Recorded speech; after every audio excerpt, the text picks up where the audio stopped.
नमस्कार दोस्तों, आज हम लोग एक ट्रेलर कह लें या कॉन्सेप्ट आर्ट रिलीज किया गया है। वाराणसी फिल्म जो एस राजामौली की है, वो जो ग्लोब ट्रॉटर के नाम से अभी तक प्रचारित की जा रही थी कुछ वर्षों से, उसके फिल्म का एक शॉट हमें अंत में दिखाया गया और बाकी मुझे लग रहा है या तो VFX है या फिर AI से क्रिएटेड विजुअल्स हैं।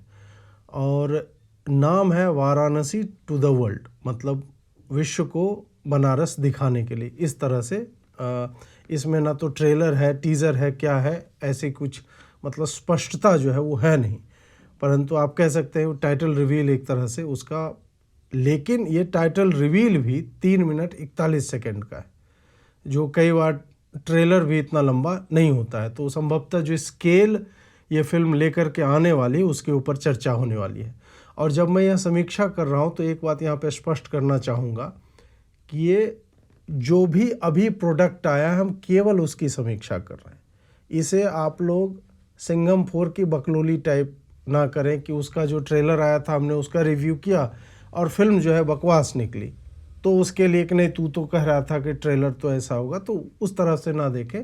हम केवल ये स्पष्ट रूप से राजामौली अपने विज़न को कि वो फिल्म में क्या डालना चाह रहे हैं, उसका स्केल क्या है पूरी फिल्म का, वो दिखाना चाह रहे हैं। आप लोगों ने संभवतः देख ही लिया होगा, ये पूरा एक कोलाज है कॉन्सेप्ट आर्ट का। कॉन्सेप्ट आर्ट आप कह लो कि कोई भी प्रोडक्ट फाइनल आने से पहले सबसे पहला जो इटरेशन होता है कि हमारा विजन क्या, हम उसको दिखाना कैसा चाहते हैं। उसमें एक फ़ोन भी आता है तो उसका एक कॉन्सेप्ट डिज़ाइन बनता है, कोई कार आती है तो उसका एक वर्केबल कॉन्सेप्ट डिज़ाइन भी होता है, जो वो कार चलेगी भी परंतु उसका कॉस्ट इतना अधिक होता है, संभवतः उसे पब्लिक कंजम्पशन के लिए नहीं लाया जाता, उसको फाइन ट्यून किया जाता है बाद में, और अंतिम प्रोडक्ट हो सकता है उस कॉन्सेप्ट से अलग हो, बिल्कुल भी अलग कई बार हो जाता है। परंतु हाँ, फिल्म मेकिंग में हम उस तरह से नहीं देखते। एक इंडस्ट्रियल आर्ट डिज़ाइन अलग विषय वस्तु है, और फिल्म में आर्ट को आप किस तरह से क्रिएटिवली यूज़ करते हैं। लोगों में या तो कह ले जैसे कटप्पा ने बाहुबली को क्यों मारा, ऐसे मोमेंट पे आप फिल्म को छोड़ते हैं ताकि वो चर्चा का विषय बना रहे। और अभी जिस तरह से पिछले कुछ वर्षों में चाहे बाहुबली हो, RRR हो, इन सब को लेकर के एक जो जागरूकता बनी है, और फिर उसमें कहीं ना कहीं भारतीय संस्कृति को या सनातन सभ्यता को दिखाने की जो बात होती है, वही मुझे लगता है कि कंटिन्यू यहाँ पे होता हुआ दिखता है। अब यदि हम इसके आरंभ की बात करें तो वाराणसी का एक बहुत ही भव्य शॉट लिया गया ऊपर से। अब वो लग तो रहा है क्रिएटेड ही है, क्योंकि वाराणसी अभी इस स्थिति में नहीं है, और ये 512 कॉमन एरा, यानी कि अभी से मान के चलिए 2000 वर्ष पूर्व की कहानी जो है ये कहना चाह रहे हैं। और वाराणसी का चुनाव इस कारण भी इस फिल्म में मुझे लग रहा है कि हुआ है, क्योंकि ये एक इटर्नल सिटी मानी जाती है कि वैज्ञानिक रूप से भी यह जब से सभ्यता का आरंभ हुआ है, मानवीय सभ्यता का, इसको सबसे प्राचीन और एक कॉन्टिन्यूसली बीइंग बिल्ट सिटी माना जाता है, कि अभी तक ये जब से काशी बसी है तब से अभी तक है। तो वो एक जो इनका मेन थीम है ग्लोब ट्रॉटर और टाइम ट्रॉटर, कि समय से परे स्थान से परे, तो उसको ये एक सेंटर में रखता है वाराणसी। और वहीं पे उसी शॉट में हमें दिखता है कि कुछ ऋषि मुनि जो है वो हवन कर रहे हैं।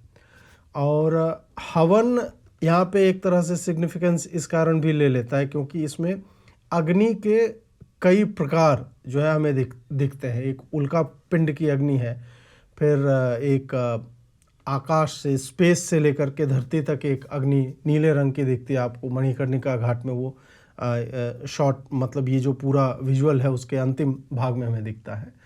और एक जो नॉर्मल हवन कुंड की अग्नि होती है। अब ये 3 प्रकार की अग्नियाँ होती हैं यदि आप हवन की विधि को पढ़ोगे तब। मुझे नहीं लगता है कि क्रिएटर ने इतना वो सोच करके किया होगा, या हो सकता है कई बार क्या होता है कि हम प्रतीकात्मकता जब अधिक ढूंढने लगते हैं तो हम वहाँ तक जाते हैं। अग्नि 3 प्रकार की होती है। एक मेटाबॉलिक होती है, जो हमारे देह में या पृथ्वी पे जो भी प्राणी हैं उसके भीतर जो हीट ऊष्मा पैदा करती है, तो एक वो अग्नि होती है। जो हवन में 3 कुंड होते हैं, जो सामान्य हवन नहीं जो आपने यज्ञ में देखा होगा एक ही कुंड होता है, नहीं, 3 कुंड वाले भी हवन होते हैं। तो उसमें एक होता है भू मतलब भूमि, और भूत जो होते हैं, भूत मतलब प्राणी मात्र होते हैं, उनके भीतर की ऊर्जा, मेटाबॉलिक एनर्जी या अग्नि कह लें उसको, और दूसरा भुवः होता है जो अंतरिक्ष की रेडिएशन का हीट जो होता है वो होता है, जो आपको उल्का पिंड के रूप में आदि में दिखेगा। और फिर स्व होता है जो सूर्य जो है उसके भीतर की, जिसको फिजन बोलते हैं, उसके अंदर की ऊष्मा जो होती है वो हीट। तो तीनों तीन तरह की अग्नियाँ होती हैं। और इसमें फायर जो है अलग अलग रंग में आपको पूरे टीजर ट्रेलर जो भी है इसमें आपको लगातार मिलेगा। इसके बाद हम प्रेजेंट टाइम में आते हैं, जब ये फिल्म रिलीज होने वाली है तब 2027 में, वहाँ का फिर शॉट दिखाया जाता है कि एक शांभवी नाम का उल्का पिंड जो है धरती की ओर आता है और वो गिरता है अंटार्कटिका में जाकर के। एक वहाँ पे आइसबर्ग है बहुत बड़ा उसमें, और वो जब वहाँ पे गिरता है उसके बाद अगले शॉट में आपको एक सिंबॉलिक, वो नोआज आर्क कह लो, जो बिब्लिकल है, जो हमारा कॉपी है मनु की नाव को लेकर के, जो भगवान के मत्स्य अवतार में आपको दिखता है। तो वो नाव दो टुकड़ों में बटी हुई है, लेकिन वो आइस में पूरा वो बंद है। अब इसका क्या सिग्निफिकेंस हो सकता है, मतलब इसकी कहानी ये है कि राजा सत्यव्रत, जो बाद में मनु, वैवस्वत मनु कहलाए, वो सूर्य भगवान को अर्घ दे रहे थे। तो हाथ में जब उन्होंने अंजुलि में जल लिया तो उसमें एक मछली दिखी। तो वो फेंकने वाले थे तो मछली ने कहा कि मुझे बचा लो। तो फिर उन्होंने उसे एक पात्र में, कमंडल में रखा। रात भर में वो मछली इतनी बड़ी हुई, कमंडल में नहीं आ रही थी। फिर उसको घड़े में रखा गया, फिर वो और बड़ी होती जाती और अंत में उसे समुद्र में छोड़ना पड़ा। और उस मछली ने मनु को कहा, या राजा को, कि 7 दिन के बाद एक महाप्रलय आएगा। आप जितने भी सप्तऋषि हैं उनको लेकर के आप एक नाव बनाओ।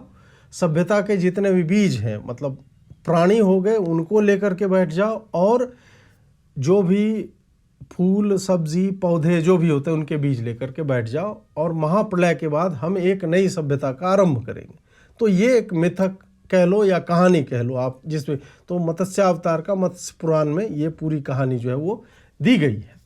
अब वहाँ पे वो आर्क जो है वो टूटा हुआ है, नाव जो है वो टूटा हुआ। तो अब संभवतः उल्का पिंड किसी के आमंत्रण पे आया है या सडनली गिरा है, ये हम नहीं जानते। इसमें एक पागल वैज्ञानिक का भी जो इसका मेन विलेन है, हालांकि इस टीज़र में आपको उसका कहीं पे भी दर्शन नहीं होता है। पोस्टर में दिखा वो ऑक्टोपस टाइप की उसकी अष्टभुजाएं हैं और वो एक व्हील चेयर से संचालित करता है। तो पगला वैज्ञानिक टाइप का ही वो आता है। और पैरेलल्स आपको MCU से बहुत अधिक इसमें मिल जाएगा। नोट दैट कि वो उन्होंने कॉपी किया पर्पसफुली, बट वो प्लाज्मा का यूज़ या एक जो प्रकाश स्तंभ बड़ा सा बनता है स्पेस से धरती को लिंक करने वाला, तरह तरह के आपको और भी विजुअल्स जो दिखेंगे तो उसमें दिखता है एक। अब हो सकता है कि इस समय में इसी तरह की कहानियाँ चलती हैं तो उस तरह के विजुअल्स का प्रयोग किया गया हो। फिर आपको अफ्रीका के विल्डरनेस दिखाया जाता है, जंगल में विचरण कर रहे हैं, और उसमें भी कॉन्फ्लिक्ट आपको दिखाएगा, जो एक शिकार और एक शिकारी उस टाइप का जानवर ही है। अगले शॉट में एक बंदर जो है कूद करके भागता रहता है, हिप्पोपोटामस है उसमें। उसका सिग्निफिकेंस मुझे पता नहीं। अब बंदर को या वानर आप माने तो एक हनुमान जी का थीम आपको मिलेगा थ्रू आउट, तो अब उससे है। परंतु वानर अलग होता है, बंदर अलग होते हैं। ये हिंदुओं में एक समस्या है कि बंदर को वानर मान लेते हैं, ऐसा नहीं है, दोनों अलग प्रजातियां होती हैं।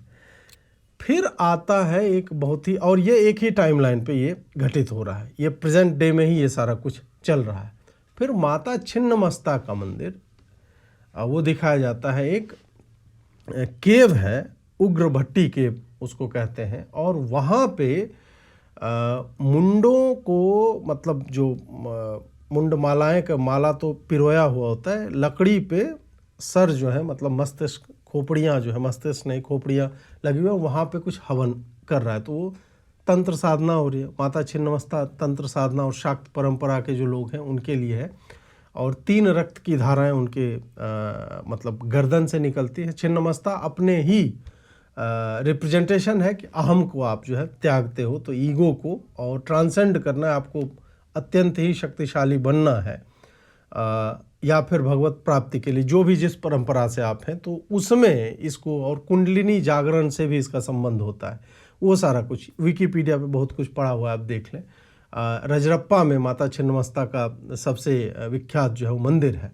तो उसमें है कि एक स्ट्रीम ऑफ ब्लड जो है माता ने अपना ही सर काट लिया और हाथ में लिए हुए है और अपने ही तलवार से, तो उसमें एक स्ट्रीम ऑफ ब्लड जा रहा है।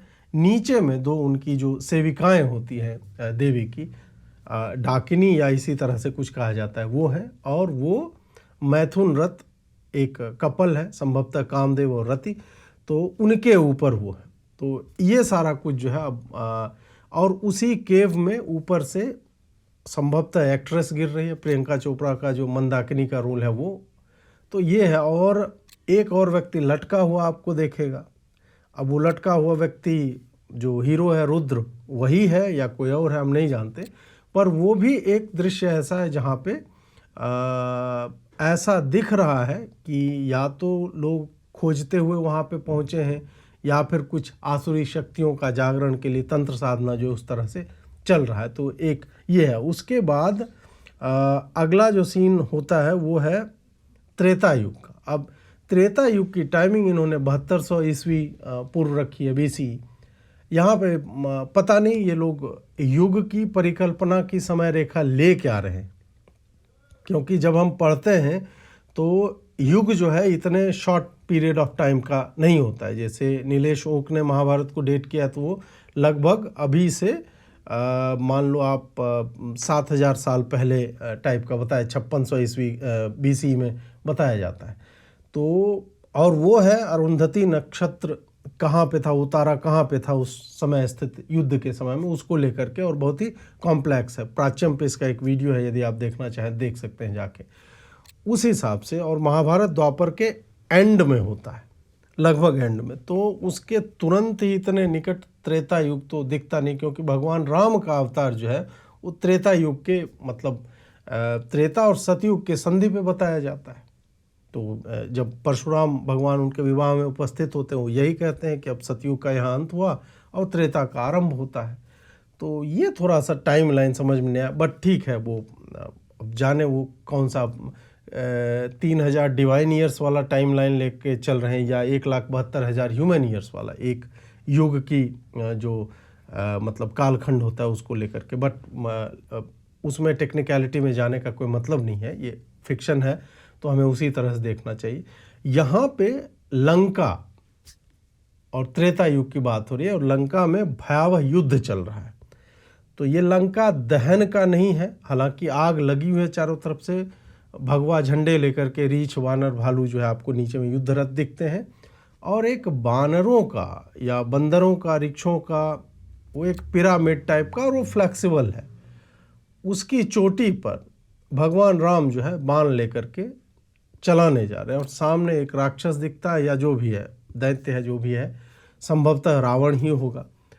वो जो है बहुत बड़ी शिला लेकर के फेंक रहा है, और उससे पहले हनुमान जी दिखते हैं जो अपने विशालकाय रूप में, उनके पूंछ पे एक रथ जा रहा होता है। तो वो जो माता सीता को उन्होंने सूक्ष्म रूप धरी सिंह ही दिखावा और फिर विकट रूप धरी लंक जरावा, तो वो वाला जो है कि उतना विशाल रूप लेकर के वो कर रहे हैं, वो विहंगम दृश्य जो है दिखता है। हालांकि ये सब फिल्म में होगा कि नहीं हम नहीं जानते, एक कॉन्सेप्चुअल आर्ट है।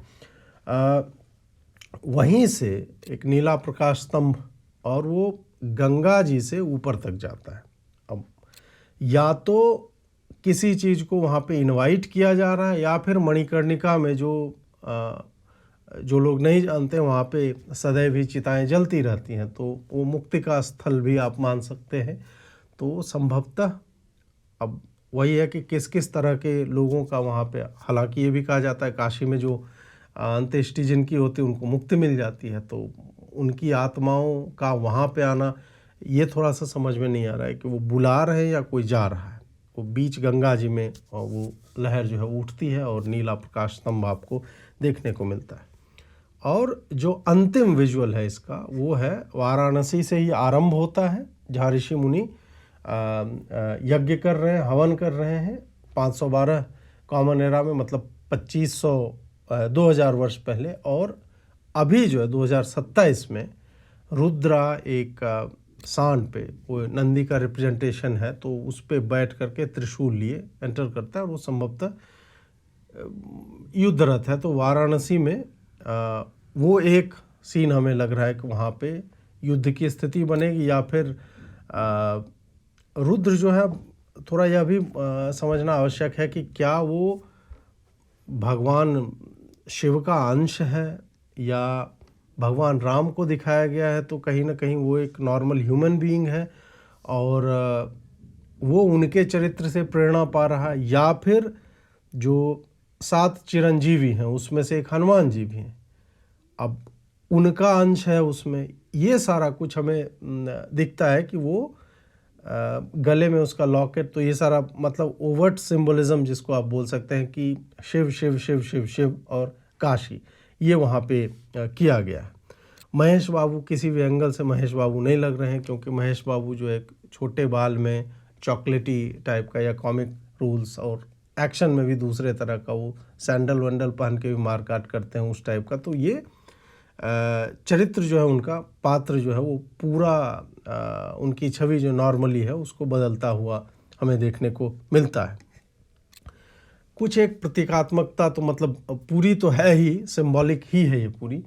कुछ आपको दिखेगा जो 5 तत्व की बात यहाँ पे होती है। क्षिति भूमि हो गया, जल हो गया, गंगा जी हो गई, पावक हो गया जो उल्का पिंड गिर रहा है, गगन हो गया, आकाश से गिर रहा है, आकाश से कनेक्ट हो रहा है जल, और फिर वायु जो है, वायुपुत्र हनुमान आप मान सकते हैं। तो वो एक कनेक्शन, या हो सकता है ना भी हो, मैं कुछ ज़्यादा ही देख रहा हूँ। ग्लोब ट्रॉटर जो इसमें और टाइम ट्रॉटर बोला गया, तो वो उसकी अवधारणा मुझे लगता है कि वो समय और स्थान से परे जो बात होती है, और क्या शांभवी उल्का पिंड जो गिरता है वो किसी आसुरी शक्ति को मुक्त करता है वहाँ से, या फिर जो हमारा कैरेक्टर है उसके हेल्प के लिए, क्योंकि वो तो यदि वो नाव है मनु की और वो वहाँ पे है जब सभ्यता का आरंभ होता है और उस पे सप्तर्षि और ये सारे थे, तो क्या उसकी ऊर्जा का स्रोत हो सकता है वो। और ऊर्जा मतलब टेजरेक्ट टाइप का है नहीं, हालांकि इसमें भी थीम लग रहा है कि कोई वही वैज्ञानिक है जो इस तरह का कोई किसी ऊर्जा के स्रोत को, या फिर जो मैंने 3 अग्नियाँ आपको बताई थी, जो अंतरिक्ष की और धरती की और फिर सूर्य की, उसमें जो तीसरी सूर्य की अग्नि की साधना जो होती है वो होता है जब आप एक को साध लेते हो तो ह्यूमंस में सबसे ऊपर, फिर आप उससे भी ऊपर, और फिर आप देवत्व की तरफ की डिविनिटी जो होती है वो आपको मानव होते हुए ही मिल जाएगी। ऐसी साधना में उस तरह के हवन का प्रयोग होता है और उस अग्नि का।